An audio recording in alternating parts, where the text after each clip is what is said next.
Каждое утро Христос стучит в нашу обитель, чтобы благословить нас, чтобы наполнить нас Божьим миром, который превыше всякого ума. Книга Откровения, 3 глава, 20 стих. «Се стою у двери и стучу.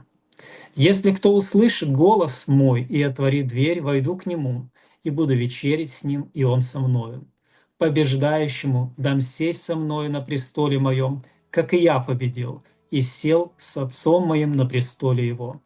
Желаете ли вы впускать Иисуса Христа в вашу жизнь каждый день, чтобы служить и быть лидером, подобно Иисусу Христу?